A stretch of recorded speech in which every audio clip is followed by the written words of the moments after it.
topics and music that affect your life from Universal Broadcasting Network. Tune in at ubnradio.com. Now that you've found UBN Radio and discovered our quality talk shows, it's time to spread the word to friends, family, and the universe. 24 hours of music and talk. Radio without limits. That's why people keep coming back for more. That's ubnradio.com. Hello, ladies and gentlemen. Once again, coming to you from the hottest place in the world, literally the sun. That is Los Angeles. We're up for another heat wave this weekend, and it's October. It's the fall, so I don't know what's going on. We're having an Indian summer. We've had a year of Indian summers. End times. And That's end what's times. going on. That's End right. times. And ladies and gentlemen, Repent. you are hearing the voice of none other than Mr. Seth Shapiro, who's our guest speaker today. Seth Thank you. is Thank the you. strategist. And of course, this is Lori H. Schwartz coming to you from the world of Schwartz, where we bring you tech trends that are impacting your business. And I'm sitting next to a walking, breathing tech trend, really. Seth knows everything about everything. Oh, you. You and everybody. Seth and I have actually been friends for a very long time, met exploring interactive television. And so we're going to talk to Seth about his career and what he's been up to and where he sees things going in the business, because it's not just, as we were talking earlier, about television anymore, but really the industry has sort of collapsed and it's about content and digital. But we're going to get a very more business-centric viewpoint than we usually do, because you're a business dude. Oh, why, thank you, I guess. And we have a very excited audience. A lot of the women already in the crowd here have thrown their underwear here onto the radio sure booth when have. they saw Seth walk in. So it's a very active, engaged crowd. It feels You'll like see. the Elvis comeback special, doesn't Yeah, it, ladies it and is. gentlemen? It is. I think it's your Emmy. Is Yeah, that what it that's is? what it is. That's yeah. right. So let's do Fickle people. a more formal introduction, Seth. So Seth is actually a 2-time Emmy winner, a USC professor, and currently a Television Academy governor, which means that he sits on the board for the Interactive Media Peer Group. And you've worked for DirectTV, Verizon, Intel, all the major broadcasting companies and content companies, and you've helped launch a lot of new services. So I'd love to talk a little bit now about just what you're doing right now, because you're working on a book, you're teaching, you're speaking a lot. So what's your vibe in the space right now? I think the big trend is, if you look back to the days of the horseless carriage, there was a point where suddenly it stopped making sense calling the thing a horseless carriage because nobody had horses anymore.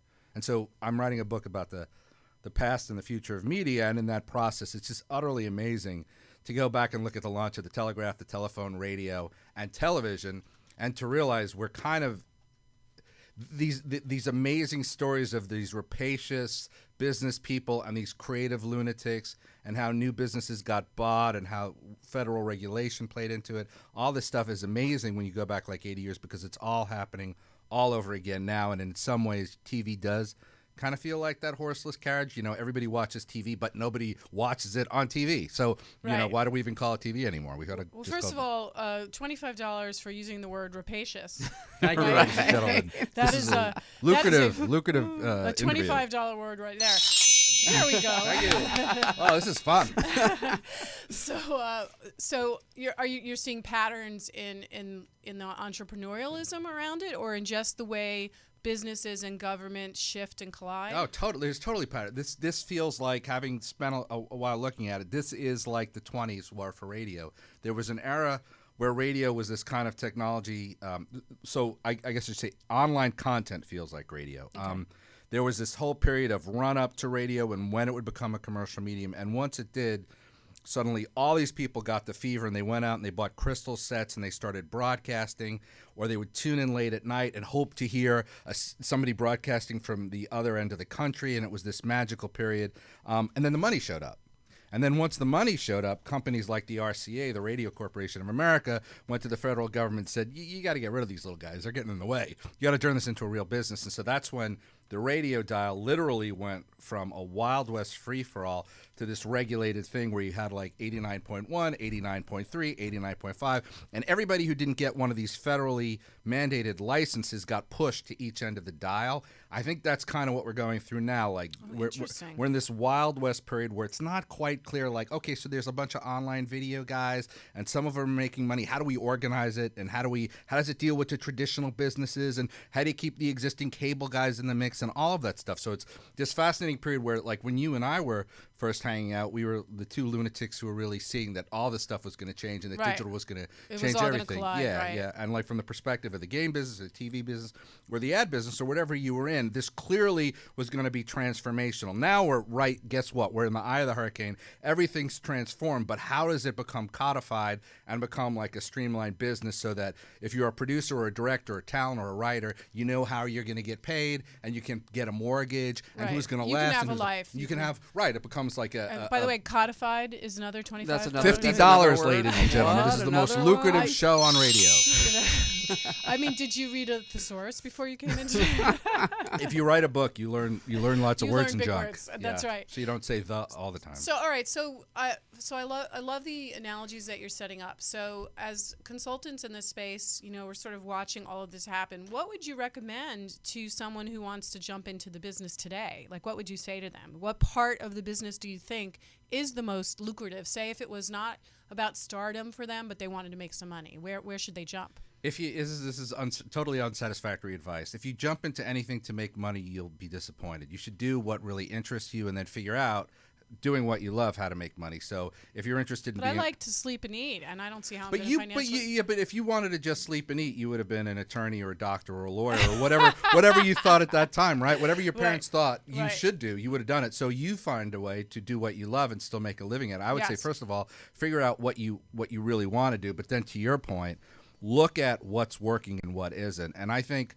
I don't know how it was for you, but when we moved out here roughly the same time, I remember just reading everything. Yeah. There's there's so much information that you can find online about what's working and what's not. I think it really pays to do your homework. And I think part of what you and I do, a lot of it comes from pattern recognition. You've just done it long enough. Right. So you've said, okay, so-and-so tried to do this. They tried to take this kind of a brand, and they tried to do this sort of a buy and put it against this kind of content, and it went up in flames. Why? Meanwhile, this thing worked out really well. And so you can either live through those, or you can go out and see what worked for other people and learn from their successes and mistakes. So I think Schadenfreude, yeah. I think it's good to do research. I think networking is great. This town's good for it. There's always an event going on. Talk to other people, get out there and figure out where you can contribute. Like I was just talking to somebody on my way over here. She's got this cool online business around travel and alcoholic beverages. And she really knows her space, but yet she doesn't want to be the person on camera. So she's at a point. In order for her business to grow, she's got to either be the face of it or she's got to hire a face for it. Right. So she needs to just That's make that. Yeah, problem. right. So you just need to good sort of, problem. Yeah, good problem. So, all right. So right now we have a lot of these multi-channel networks, which if you're not familiar with, they're companies that have gone out to these YouTube content creators and said, we'll represent you, we'll make your deals, we'll organize you under our technology umbrella, and we'll help distribute you on YouTube and also on our own distribution platforms, which they're all creating now because they don't want to be 30% beholden to YouTube. Do you think that the MCN of today is the new Warner Brothers or Paramount or whatever of tomorrow, or are they just another choice in many different types of media companies?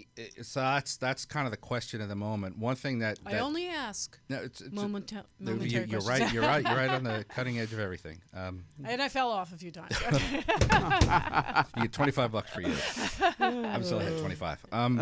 I think part of the reason one of the biggest, the one that people talk about the most is Maker Studios. I think part of the story of these kind of MCN deals is John Lasseter, who's the head of Pixar Animation, which is owned by Disney, said around the time that Disney was doing the Maker deal that Frozen was actually number one, the movie Frozen, which Disney has, and then it went to number 6, and that was around the time that that they started doing all of this online content and these collabs and people acting out Elsa with their kids or whatever. Right. So weirdly, right, the movie goes from number 6 back to number 1. Because and there's all this consumer-generated, community-driven content. Right. So here's a cool thing. That's not really what studios did in the past. What studios did in the past was become a place where writing and talent and DPs and so forth were bought wholesale and sold resale, and the margins were great. In this case, it's almost the reverse. What Disney gets for Maker, I think, is they get direct access to the audience, and the content comes later. Right. So they're not buying. They're not.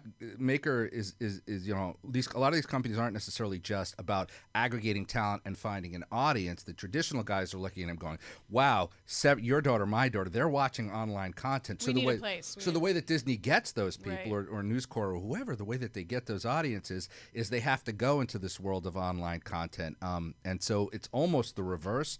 But yes, there's definitely online talent that gets aggregated and finds a new audience as well. Well, it's really also that when you look at like YouTube investing in all these companies a couple of years ago, and most of them failing, except for the few that had been doing it for a while and knew what they were doing. So you think, well, a Maker and a Full Screen or Awesomeness or any of these guys and Awesomeness is very new, but these guys that have experience in the culture of this world and understand the digital technology and understand marketing and advertising in those environments and what brands care about and how what data means and how to game the search and all the digital stuff, they know that. So what Disney's really doing is buying expertise that you can't learn quick enough right now.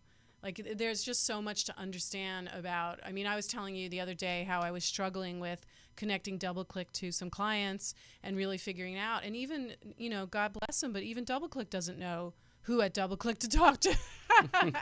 So most of the time right now, you want to buy people and access to folks that know what's going on. Yeah, right? and one of the companies that you mentioned, actually, the story that I heard was one of the MCNs was largely because they had a couple people in ad sales who really knew their stuff. Who got it. And so they bought the company basically to get access to a very few people who really knew this. And so, like, to your point, like, what's a good analogy? If you've ever done your own taxes, the first time it's brutal and you want to jump out the window, there's a really high learning curve. If you want to learn a new language, there's a really high learning curve. AdSense, buying ads from Google is like that.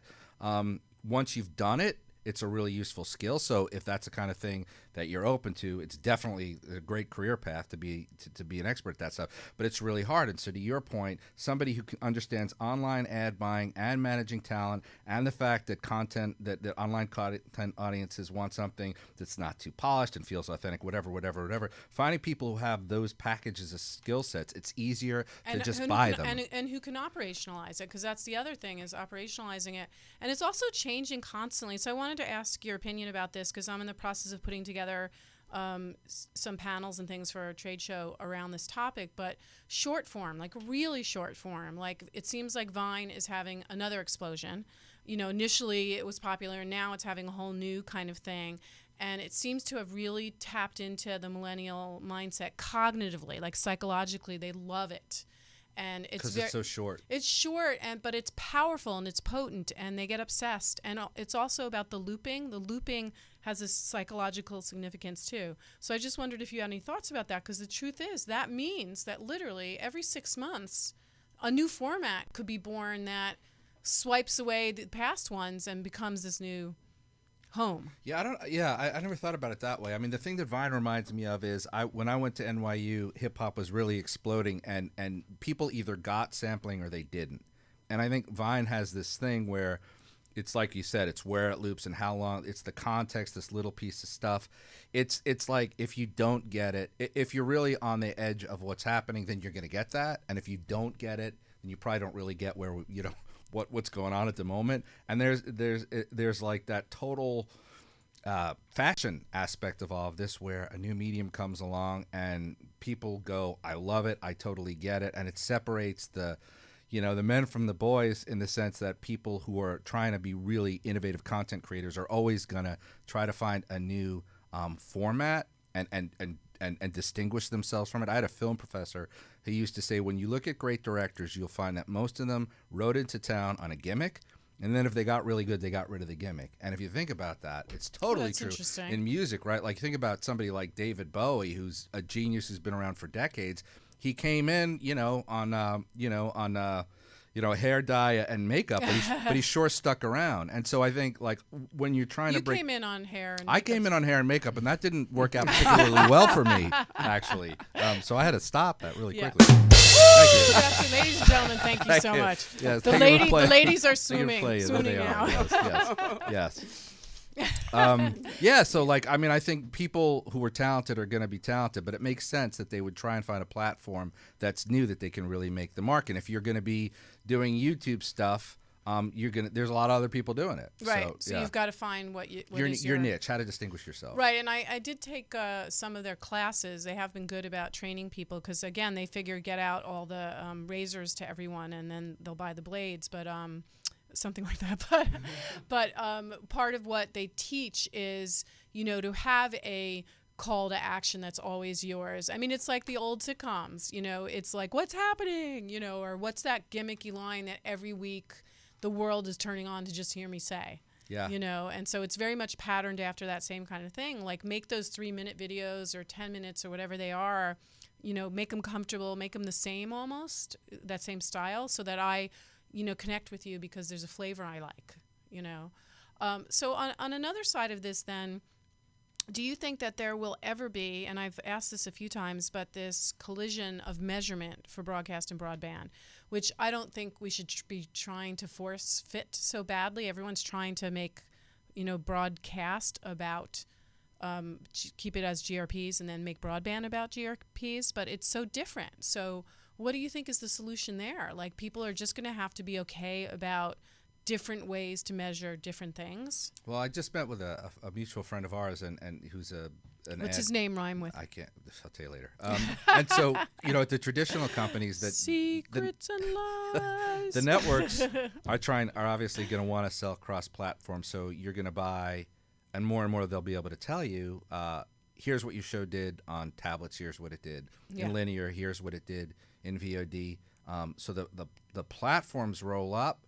I don't think it's about the platforms. I think what you're getting at, and I know that you have particularly have a feeling that it's comparing apples and oranges. Yes. I actually think that what you're getting at isn't a platform difference; it's a generational difference and a behavior difference. It's like and a cognitive difference too, because one is more brand. Well, one is more not brand, but one is more awareness and general audience, and one is more about engagement and two-way and niche targeting, so I just think they're different tools. Brand integrations are different from spots for one. So like the typical online ad buy being something like where you actually try to in some way to build a brand into the content. When people watch a TV commercial, they know that they're watching a commercial and they know it has absolutely nothing to do with the show. They know it was purely a transaction. I think online, and I think this is what you're getting at, there is like this feeling of engagement where it is, for better or for worse, more part of the experience. And like kids hate 30-second spots, but they're used to TV. They hate TV commercials, but they're used to seeing AdSense and they're used to seeing brands and content. And I don't know if you've had this experience. My kid will say to me, "Oh, Daddy, you should buy this cereal." Yes. Because so and so says it's really good. I'm like, "Oh my God!" She never says that watching TV, but she says that online. Right. Well, Sadie, my daughter, actually was watching Sprout. And most of the shows on Sprout now we watch on Netflix. But occasionally, if for some reason she's watching the linear broadcast of Sprout, she has come up to me and said, "Dad, Mommy, Daddy, I want a Stretchkin." And I'm like, "What the hell is a Stretchkin?" And it so sounds like a made-for-TV toy thing. And it is. And by the way, I got her one eventually to reward her, and it is her freaking favorite thing. Wow. Because she saw it messaged to her, and it worked. So that stuff does work. I mean, it still works. And she'll tell me about things that I didn't even know she knew about because she saw it on a commercial. Now, by the way, that's one of the reasons why I try and not put on linear television for her, because I want to manage, what she sees more. So what do you think this new generation coming up? So I'm not even talking about millennials now, because we all are trying to figure out. We're going past that. To your daughter and my daughter, who I guess they're calling Gen Next or Gen Texters or Z or whatever the other people. Yeah. So the very, very young people. millennials are born 1980 to 2000, and then this generation is the ones born 2000 to 2020. I don't think they.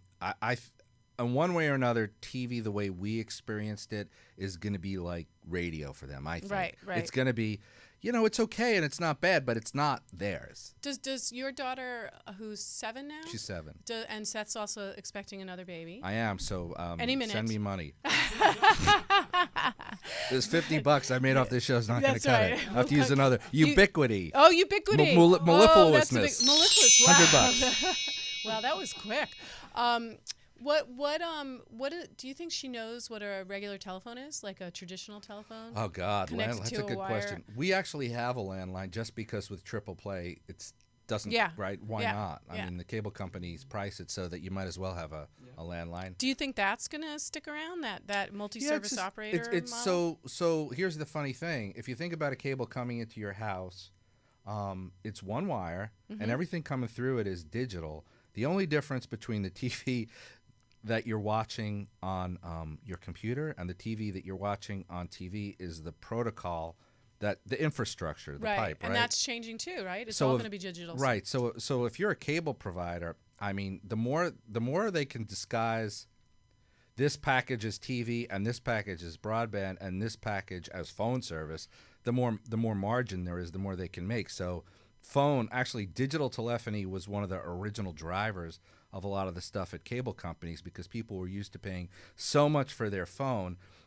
Like there's no cost. I mean, it's totally free to Comcast or Time Warner Cable to give you phone, right? They already got the wire in the house. They're just provisioning a little bit more data, and they can charge you whatever they charge you. So no quarters, who are the folks that don't get the content cable packages, are still quarters because they're getting broadband. This is exactly right. So this is the big thing that people talk about. Oh, there's going to be a major sea change. People are going to cut the cord. You can't.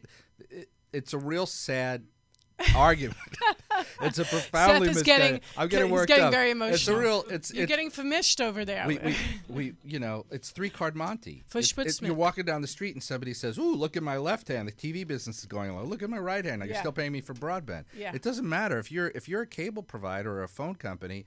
If you're charging people for data, it doesn't matter whether it's actually broadband is more lucrative because you don't have to pay the content rights. Cable companies pay about 40 cents, between 40 and 45 cents on the dollar out for TV service back to whoever runs the network. On broadband, they may have some servers and stuff, but it's other than that, it's easy. It's easy money. So okay, go ahead, don't get TV service. You still have to pay us for broadband. Right, Fine. right.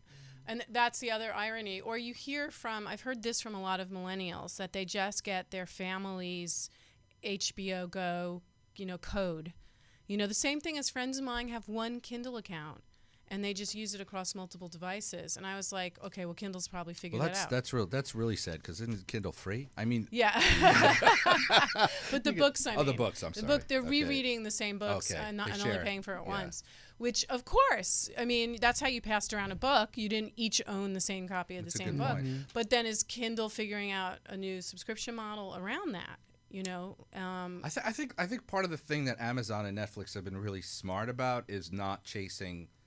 Neither of those companies, they don't chase after dimes. They don't care. Right. It's like Netflix just get you hooked. One of the really smart things that Netflix did, which if you think about it, they could have gone the other way, is they never said, hey, you guys got to buy separate accounts. They know people are sharing accounts, and it's just okay. It's built into their model. That's not what they're about. I would like to go through my profile on Netflix, though, and clean it up from the days before they assigned each person a profile. Yeah. Because it still thinks that I like Caillou and Sesame Street, when really that was because my kid was watching the Singular House profile. But don't you?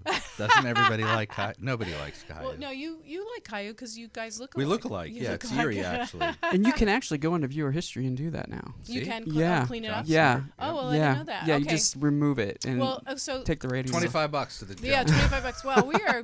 Well, I just found that out recently because Did you do I had it? to do it. Yeah. Yeah, because you had some embarrassing things on your profile. No, I was sharing, and you know how it is. you know. I was like, I wonder what he was. Anyway, no. You learn so much about a person by what they watch or don't watch, claimingly. Now they tied it into Facebook with suggestions. Right, and stuff, that I haven't done yet. That's going to be a big, that's interesting huge. thing. Yeah, that's huge. So, all right. So going back to you and your sort of path. So you're also teaching at USC. Mm-hmm. And what drove you to do that? Because I'm also teaching at Loyola, probably for different reasons. Well, maybe similar in that I guess we both like to present, and it keeps your skills up and forces you to stay kind of relevant. It also makes you feel bad about how old you are quite often. And I think I shared with you my most popular review in teaching last year. The one where you fell down? When I fell down, yeah. I got a couple of reviews saying, I loved it when she fell. Because I kept teaching. Like, I didn't stop teaching. I just went, whoop, and as I was saying, so they love that. But why is teaching important, do you think, and especially around this topic and in this town? Because they're tough. They're the toughest room I ever found. You go to a school like SC. You're at USC, right? I'm at USC, and I mean, they come in and I bring, they love you. But I brought in friends of ours that are really smart and really accomplished, and the class will look at them with daggers. They just hate them, and I'm.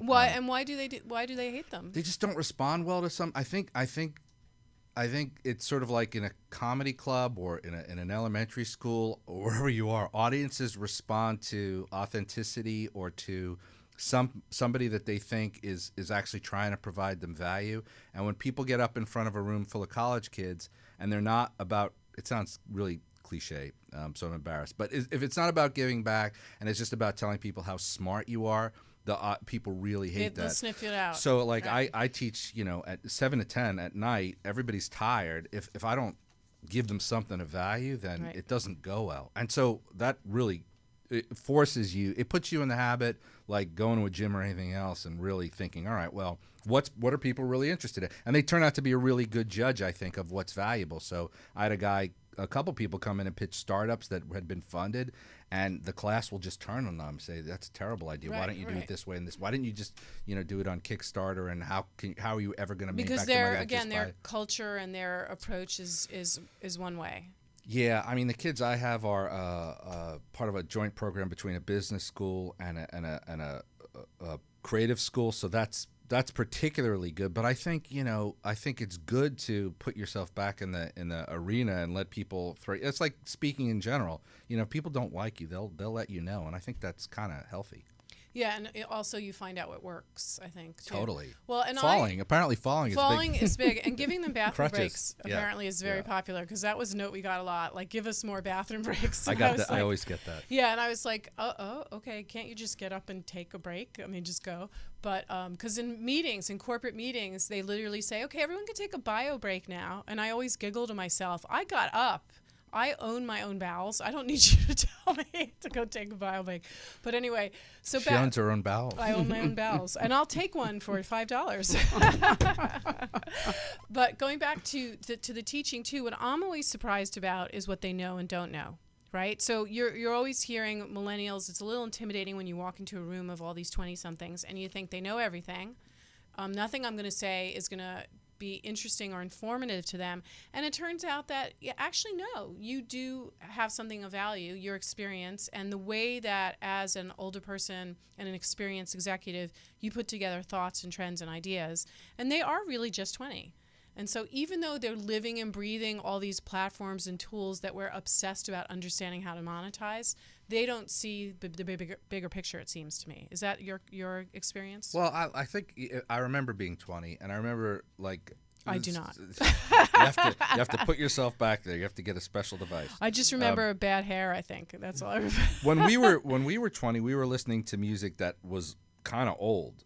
Billy Joel. I was listening to Billy Joel. So, like, if you grew up in the oldest albums, if you grew up in the late '80s or the early '90s, then you were listening to music. A lot of it was probably from the '70s or from England or from the '60s, right? Right. And you didn't knock it because it was old. You know why? Because it was good. And so that's what's been really interesting to me. It's like my students still watch Seinfeld and they still watch The Sopranos, even though they were born right around the time that Seinfeld started. Right. They know those old shows, because ones that they're were good. But the ones that aren't good, they don't like. Right. And I like that. Do you find yourself, though, in that classroom dating yourself at all with jokes? And I don't mean taking yourself out to dinner. I mean saying things that they don't understand. That was good. Did you just make that up? That was a good one. I've got plenty, Seth. All right, Plenty. yeah, she's In got the a million toolkit. of them. Yes, Ladies in and the gentlemen, box, I'm yes. playing Toledo 25 next more week. bucks to you. I've given that up. I don't think anybody thinks I'm 30, so I don't. Yeah. I don't. Yeah, I mean, sometimes they'll say, "What's that?" Yeah. But again, it kind of teaches you. It's the same thing when you go to other, like if you go to Europe and you start talking about Comcast, you have to remember they have no idea what you're talking about. So you have to give it reference. You have to give everything context, because the things that are of the frame of reference to, I think actually this is one of the huge trends that we're going to see, is that like this business has been so Hollywood and so LA for so many decades, and I think that begins to decline. I think the more content becomes, I mean, just decentralized. Yesterday, SoftBank put $250 million into Legendary, and the rumor before that was they were going to buy DreamWorks Animation. It's like, you know, Bollywood is bigger than Hollywood. It's like media is becoming more of a global business. Right, and why do you think they did that? They wanted a finger in Hollywood, or why would they do that? I don't know. I guess they think they're going to get a good return on the investment. But I don't know particularly in that deal. But I'm just saying, I think in the old days, Hollywood was a very insular. It was a company town. So, right. You know, in the 50s, you bought cars from Detroit and you watched movies from Hollywood. And guess what? Those days are gone. You know, it's all global. Everything's going to come in from everywhere. And the reason that a lot of the format companies like Endemol and Fremantle and so on that really dominate or dominated reality have been so effective is they find a format in one territory and they are able to extract what's going to work in a different country and then take out the stuff that's not. So like anything that you're going to put on TV in America better have American accents or English accents. Otherwise, nobody's going to watch it. Right. And so you learn, you know. So it's very interesting that you say that, because right now Fox is airing Grave. What's it called? It's the ripoff of not the ripoff. It's the remake of the show in England, and David Tennant plays the same character in both. But in the English version, has his Scottish brogue, and in the U.S. version, he has his American accent. And Grace Point, and then in England, it was called what was it called? Broadchurch. Broadchurch, yeah. It was so good, and I'm sure the American version is going to be really good too. But I was watching it last night, and I was like, "Where's his accent?" You know, and I was like, "I don't want to watch this because." Why did they let you? I mean, why couldn't Hugh Laurie use his accent on House? Like, would that have not worked? I don't know. No, I don't. I guess not. No, because that was, I guess, the character was an American, but. In fact, just a fun side note on that, they told me that at the end of the day on set, his jaw would actually start to hurt. Because he had to talk differently to get that accent. It's a lot of work, and then you think about like Idris Elba is another one that everybody thinks he's American because on American TV you got to sound American. But yeah, it's very interesting, and you're right. We do like British accents and a little bit, you know, Australian and just for color, right, or for beer, right. But we can't tolerate much more than that. So going now to our next segment, which is our big money. Yeah, our hot trend segment. Everybody, calm down. Calm down. These people are brutal. What do you think is a really hot technology trend like now, like something that everybody should be looking at and paying attention to? Beacons. Beacons? Yeah. Beaconing technology. Do you want to explain it? Yeah, we've talked about it before here, but it's basically little receivers that are out in the world that can send signals to your phone. I went into the Apple Store. Proximity is the thing. I went into the Apple Store last week, and my phone said, "Welcome to the Apple Store." Right. So it's starting. It's starting. And welcome to the Apple Store and stop eating. Right. That's what it says to me. Welcome to the Apple Store and start buying stuff. Buy something. Yeah. Buy something immediately. So it sends proximity alerts based on marketing data and what you've opted in on, and it can also send video and images. So it's got a lot of promise, and it's very exciting for marketers and for content owners because you can really direct engagements. And actually consumers, if it's not annoying or interruptive, will actually like it. So I get why you... And where do you see it being used in your world? Is it just something you're paying attention to because you think it's cool? Or do you see it actually activating from a content creator's perspective? Well, contextually, if you're in a mall and you're a huge fan of... what is it, Olivier and Company? Is that how you say it? You know, for whatever reason, you went somewhere 6 months ago and you're in a mall and suddenly it tells you, hey, did you know that there's one of those things? You went there 6 months ago. Did you know that there's one in this mall? It's Minority, and here's 25% right, off. here's Minority Report a little bit. So in that, it will have some information about you and it will be personalized to a certain extent. There's a great book by, I think I'll have to I'll send it to you. You can tell all the listeners about it next week. But it's set in the future, and I think it's one of the big sci-fi writers. And what he says is, in the future, when you're walking around, there's all these billboards, but you can effectively tell them to shut up. Like you basically go stop.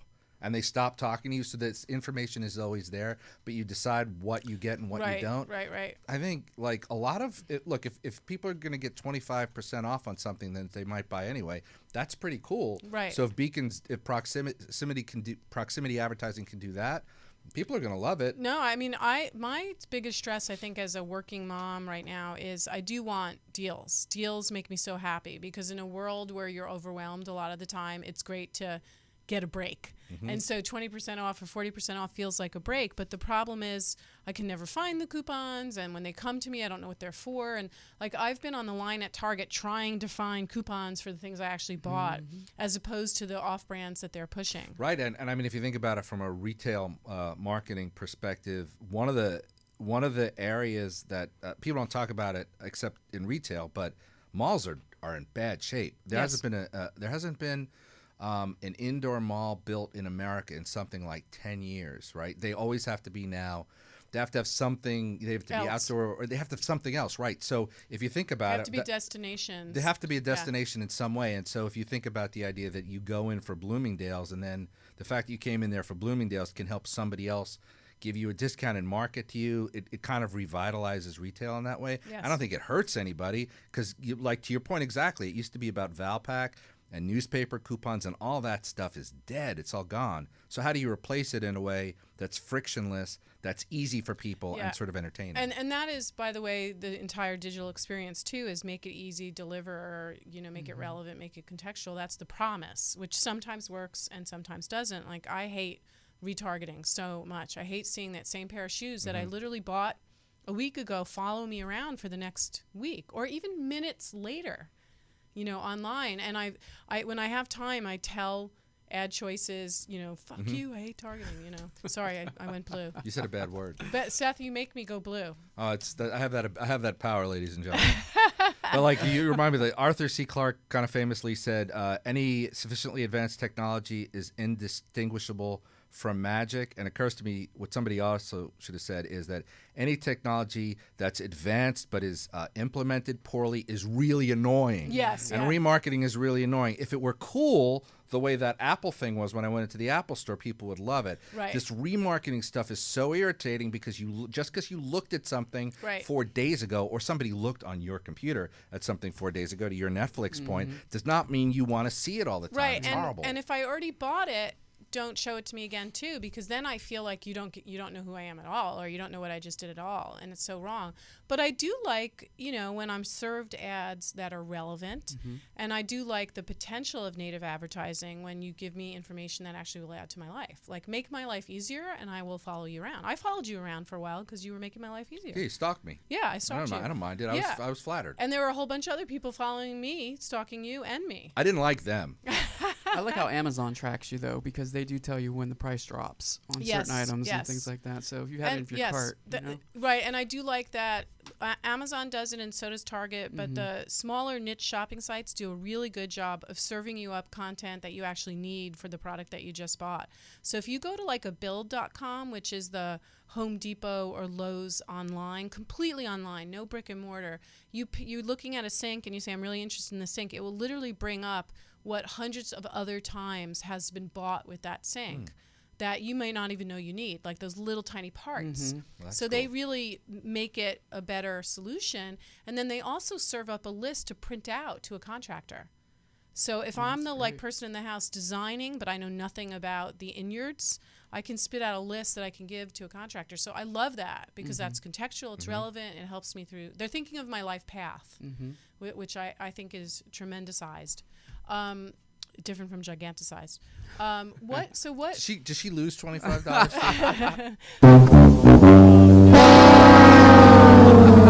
Wow, I feel like I should have fell into water there. That was depressing. That was very sad. I lost air in a tire. I fell in water. Something happened. What other technology trends are really turning you on? Like, is your house, teched out? Do you have like a Nest and all the latest things? I don't, but I wish, but I think like the idea, Like, are you going to have an Android taking care of your new baby? We met with the solar guys. Oh yeah, I was just out of curiosity, and I mean it makes perfect sense. I think that it's not ready yet. It's playing in the office. Okay. They're on a delay. Okay, got it. I mean, I think all that stuff's really cool. It's just figuring out how to market it, and I think as a homeowner, somebody's got to give you a convincing reason to do it. You guys probably do it because you're in the business, but the idea of we met with solar folks too, but we met with them like 2 or 3 years ago, just like we met with the fake grass folks, and it just wasn't affordable. Now it's probably more affordable. But back then, the savings would have been so long. We would have sold our house by then. Right. Not sold our house by then. I mean, it would have been taken years to get the value back. But I think they're promising. They're really promising, just like your whole house being managed by your phone. Yeah, and in theory, with some of that stuff, it's clearly, it's an upsell when you do sell your home. It's just that much more paperwork, and you got to process the numbers and decide whether you're going to be above or below. But I mean, all the intelligent lighting and intelligent home stuff is really interesting when you start thinking about the data too. Like, what is that? What are we going to know about? Ooh, it's a little scary. Data. Mm-hmm. So, just because you brought up the point, as a strategist and someone working with a lot of Hollywood companies and broadcasters and network executives, do they understand what's really happening with data, or do you just think they know it's important but they're not really aware of what's going on? Like, are they all as savvy as Netflix is and Amazon is about looking at data to program and actually create content around? Is everyone on that train yet? No. I mean, not everyone's on that train, but in some ways, but they don't necessarily have to be. CBS has done an incredibly good job. I don't know how much of it was premeditated and how much of it, was serendipitous, but like there was going to be a huge population of broadcast TV fans who just didn't want to be bothered with all this new fangled stuff or whatever. I mean, CBS has done an amazing job with procedurals. And what told them that just keep doing procedurals? I don't know. I think it's a great question. It would be a great question to ask Les Moonves, and let's get him on the phone. We should. I mean, I know he was just at USC, but it's interesting. Like they picked programming that was less technology dependent. So like. As an example, so let me. Here's an easy. What do you mean technology? Here's an easy example for the folks out there in Radioland. 24 is at one end of the spectrum, and NCIS is at the other end of the spectrum. NCIS, you can come into season 4, watch any episode, know exactly where you are, and have a very entertaining experience. So it's low stress. 24, if you come in the middle, you're not going to have any idea what the hell's going on. So shows like 24 or Breaking Bad is pretty serial too. Those are shows that are more technology dependent because you had to have either watched it from the beginning or caught up via Netflix or DVR or VOD. Okay, so that's what you mean. So you mean the CBS demo and the CBS shows are on the continuum away from all of that stuff. So really, they're doing just fine. Thank you very much. With boomers. With boomers, they don't. With boomers and silence. Are they worried about boomers? I think they've got enough time. Boomers have a lot of money, and I think I think they're doing real well. And there are a lot of brands that still want to reach that audience, so I think they're great. Well, and that is the most underserved audience when you think about it, because they are, by the way, digital. They have a ton of dough, and they're very utility driven. So I would advertise the crap to them, but nobody seems to want to. It's the funniest thing. It's like you're missing this great generation. I mean, the greatest generation, right? No, that's the next one, but that was the older one. That's the silent generation, yeah, But you're still missing a great opportunity for people that have dough. Well, I think CBS CBS is doing it. CBS is right there. Yeah. Yeah. I think so for real quick, NBC is owned by Comcast, and I know there's a lot of impetus to reinvent the advertising experience and the 360 experience. So they're doing a lot of tablet-based stuff, and they've got America's Got Talent, and they've got so they're trying to do so. Whereas CBS is happy doing their boomer thing. You've got NBC and Comcast who are focused more on millennials or Gen X. Multi-screen. I think it's a good question. So I know that from their perspective, reinventing the late night franchise was a big deal. So when the shift happened to Jimmy Fallon, they saw a huge spike in NBC interest and awareness among millennials. Right, because that drove it. Yeah, that really drove it. And that's a great chance to create affinity for other products that they're offering. And I mean, historically, that's who Fox was, right? So when Fox launched, they were really small. They had a small footprint, but the reason that they got traction was because they invented pretty much the demographic ad buy. They were the ones who went out to advertisers and said, yeah, you can get a bigger audience with NBC or CBS, but with us, you're going to get the young. And I mean, you can explain this. You can explain this real well. Like theoretically, when you're young, you haven't formed your brand relationships yet. Well, if you get somebody into Ford or BMW or whatever, you want to do it when they're young so that they'll stay with you for life. Right. And so that was the original Fox pitch. And so Fox is still, though, courting that younger generation with ADHD TV and also with a lot of their shows that are sort of the anti-hero kind of content, the edgier stuff. And then what's the ABC doing? Yeah, I don't really know. I mean, I think it's broader. I it's think more like Shonda Rhimes.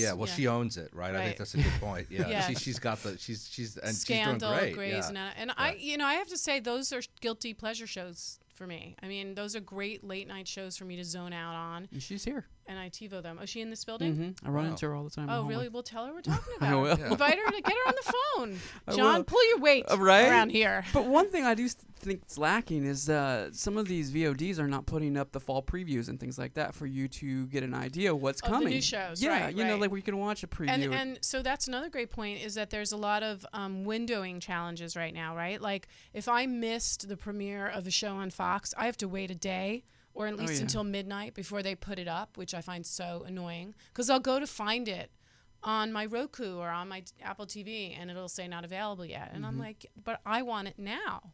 So do you think that will change at all? Like what's going to happen to windowing? That's a great question. To the first thing about the VOD ad avails and telling you what else, that's really good. So the way that's working in VOD is those windows are actually getting divided out between like the distributor and the network. So that first ad that you see before a show, you would think totally in September, show me the fall preview.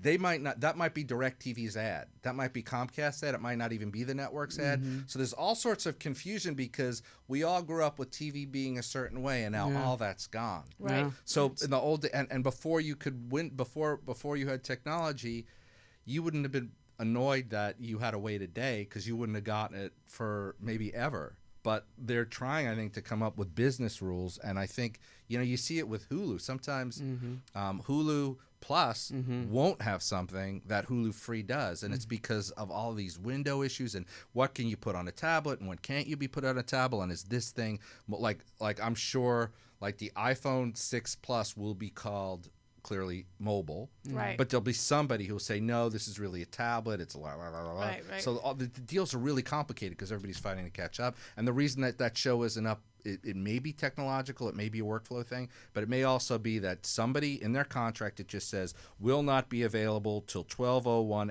a.m.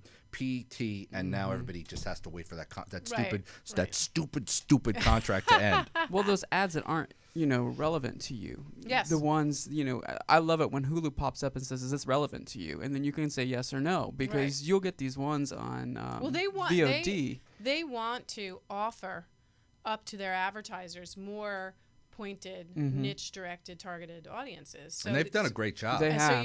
So you're actually doing their work for them. You're making their platform more valuable, and you're happier because you're getting relevant content.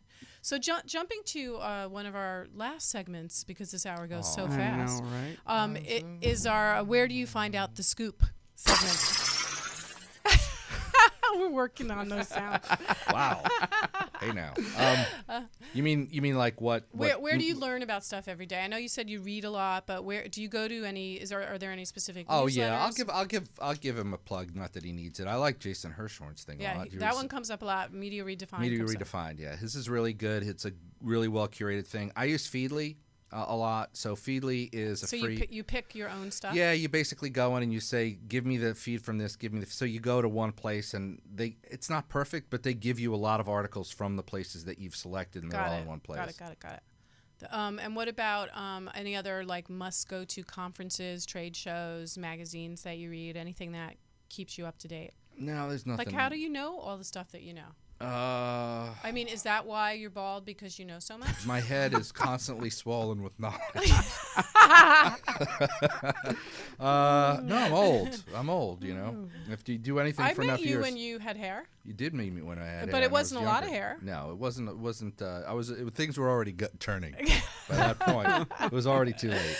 Yeah, yours is turning and mine is dropping. I mean, it's just anyway. So well, we're still friends. It's all good. It's all good.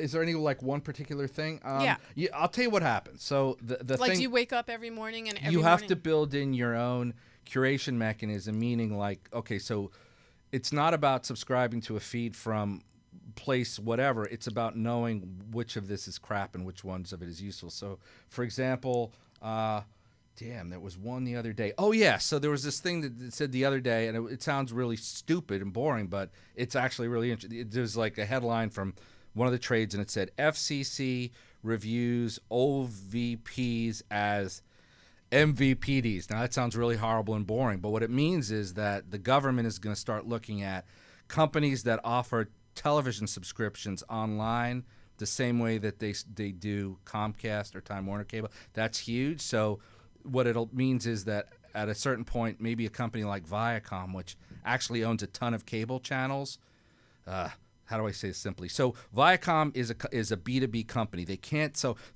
they can't. Comedy Central, as much as people like Jon Stewart cannot be sold to you directly. Why? Because because Comedy Central is a business-to-business company. They don't do business directly to consumers. It's like, you want to buy a certain kind of cup, you have to go to Williams and Sonoma to get it. You don't buy it directly from the cup manufacturer. So TV and entertainment companies have traditionally been in that space. But guess what? Now with online, really, Comedy Central could just charge you $3 a month for Comedy Central. The only reason that they don't do it, because they'd like to, is because their deals with DirectTV and Comcast forbid them to do it, because that would be a really, really bad thing for those guys if they could go direct. But they might do it if their next contracts I think it's inevitable. You're going to start seeing happen. And the first place that you'll see it break is HBO Go eventually will be able to a la carte, a la carte, so you won't have to have Comcast or DirectTV or whatever to have HBO. And right now you do. You don't in other places in the world, but you do in America. Right, and America is sort of more confusing about those models, I think. Well, it's not just that it's confusing. Whoever starts first finishes. In World War II, Germany and Japan got bombed into the Stone Age, but guess what? In the 80s, they kicked everybody's ass. Why? Because all of their infrastructure was gone, and they had to start from scratch. So that's bad at first, but then it's really good because they were ahead. Their car manufacturing facilities were brand spanking new when Detroit was rusting. And so America has had this huge advantage in media because we had over 100 million paying TV households. In the rest of the world, it took them longer to get that kind of penetration. But now, in other countries, they're doing these really innovative things because they don't have layers and layers and layers of managers trying to protect their job and protect old lines of business. And you just, it sounds like you just described the ad industry, like agencies, and why agencies are moving so slow. It's shocking to me how resistant the ad business, you know more about it than I do, but it's shocking to me how resistant the big ad business has been to some sort of a major gutting like the music business got, because like the music business, the ad business still has all of these layers of vice presidents. Because it's based on manufacturing, which no longer works the way it used to. So you don't need all these silos anymore. It's so bizarre. Right. So in the music business, when you had trucks and record companies and pressing plants and you had to put things into paper sleeves and stuff, it was easier to get away with all of this waste. Once it was all digital, people didn't want to pay for all that middle crap anymore. All those people went. And the ad world, with buyers, hasn't it become a lot less? Wouldn't you think that a lot of those layers would come out? I don't know. Well, with programmatic and automatic buying, it's going to be interesting, the shakedown in the next 5 years. And I think that's why so many agency people are angry. Nobody wants their job to go away on their watch. Right, exactly. They don't want it to go away. So what's the name of the book? When is it coming out? I can't tell you the name because it's about television, but I don't we have to see if we get the name. But it'll be out sometime next year. I'll come back in before that and regale you with stories from the book. But this is going to be a big release, right? I hope so. Nobody's ever written nobody's ever really written a good book about TV going back and all the eras that it had and all the insane crazy, genius, nutty people, and so I think it'll be fun. And will it be a part of your textbook at USC? Like it will be. We'll have to see. But are you writing it with that in mind? I'd like to make it readable. Textbooks and media tend to be really dry. I don't want it to be dry. I want it to be something that a fan could read. But hopefully. I mean, I'll use it. So. Will you sign a copy for me? I will sign 3 copies for you. So where are you speaking next? What do you have coming up that we can keep our eyes? Well, I have a kid coming soon, so I'm not. But if I were, boy. Like you have a boy coming. I have a boy coming. But if I were, I would probably be speaking at TV Week in New York, which is November 11th to 13th, and there's a whole bunch of good stuff going on. I'm just not. You can't get. Are you going? No, I'm not going to that because I'm going to be at Ad Tech the week before. Just hosting and doing some panels there, and then you got to be home sometimes. Yes, you do. So your child remembers your name. Right. And as you know, I'm not going to the Middle East. I was going to go to the Middle East and do a conference, but too much travel. That's a long flight. Yeah, but I'm speaking at some other things. But so you have, after baby's born, do you have some things coming up? Are you going to be at NAPTE? Are you going to be at CES? I'll definitely be at CES for sure. Right. I'm sure we'll be doing something. I don't know what it is yet. Yeah. So you need to cover, and your other business that we haven't talked about is your food network. Yeah, we have something called Village Green Network, which is essentially like an online video thing for for healthy living, natural food, and fitness, and all those related kind of things. So. Expect big things from us in the next couple months. And it's Village Green Network? VillageGreenNetwork.com, yeah. And that is sort of the brainchild of your lovely bride? Yes, my lovely bride, like you, comes out of digital advertising, and she had started a food blog like 8 years ago and then realized that there were all these bloggers that had crazy, sick traffic but weren't being monetized. So it went into selling advertising on their sites, but now that everything's moving to video, we're doing the same thing. And it's also around healthier eating, so gluten-free and all that kind of stuff. Which is a huge movement, because one of the things that people are realizing, is that our food is crap. Food is medicine, and food is pretty bad. It's like, you start food, it's one of those other businesses that you start looking at the history of it. Like basically Crisco happened. This is a disturbing story to end with. Crisco started because but we like that. Crisco started when electricity started because they had all this candle wax they didn't know what to do with, so they started putting it into to try to create food out of it. That's actually true. Wow, really? So the shortening and all this stuff was stuff that petroleum was stuff that they would have used to make candles. I do remember growing up and cooking with my mother for the holidays, and her putting. She had schmaltz, which was the real good fat. That's okay. That's good. I do remember spooning that white goop into measuring cups for cakes and things. Yeah, that's not food. Yeah, that's not food. I don't want to go back there. Back to Long Island, scooping shortening into cups.